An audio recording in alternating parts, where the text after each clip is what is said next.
Mapagpalang araw mga kataba. Meron tayong na-receive na biyaya. Baka to. More on laman to. Ito nga lang ang pinakataba niya. Nilagyan ko lang para mas malasa. Tapos hiniwa ko siya ng maninipis. Tapos minarinade ko to mga 2 oras na mahigit. Mas maganda nga overnight pero pwede na to kasi lumasa na to. Naibalot ko na to kanina. Tapos yung laman nung pinagbabaran niya, toyo, kalamansi, bawang, paminta, naglagay ako ng pampalasa na Ajinomoto at oyster sauce. Yan ang inilagay ko dyan.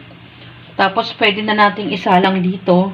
Meron tayo ditong sibuyas pang ibabaw natin. Babawasan lang natin ito mamaya ng konti panggisa.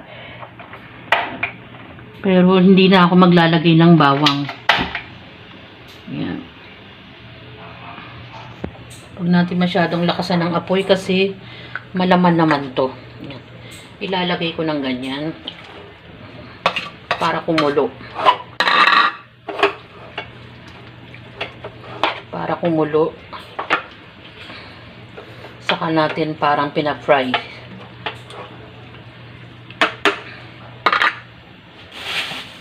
Natin kumulo. At hindi naman mahirap pakuluin to dahil magandang klase ng ating baka to. Maglagay tayo ng dagdag na tubig. Takpan natin. Yan.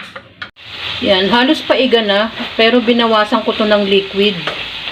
Yung beef stock niya, ito binawas ko. Kasi ipang sasabo ko mamaya ng kaunti. Pero halos tuyo. Tuyo tong beef steak na to. Tapos ito naman, mix na to ng toyo at kalamansi. Yan.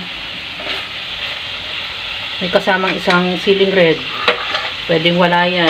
Depende sa inyo. Kung lagay na natin yung ilang piraso ng sibuyas.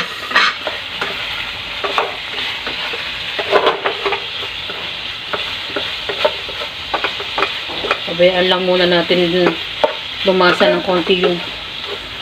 ng konti yung sibuyas. Bago natin ilagay yung tinimpla kong liquid.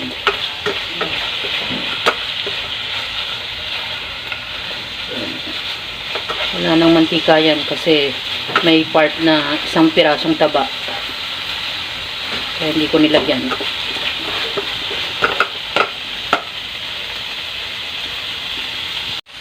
Lagay na natin yung ating liquid na natira ay yung binawas ko kanina. Tapos ito, toyo mansi na yan. Kalamansi na may toyo. Tapos pakuluin lang natin ng kaunti pa hanggang sa maiga ng konti.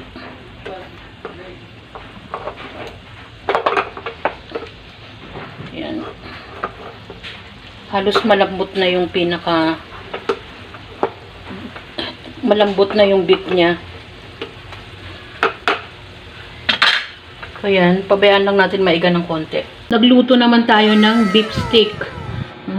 Pag sinabing beef steak, walang sabaw yan mga kataba. Halos, sabi nga nila sa Kapampangan, malangi o tuyo.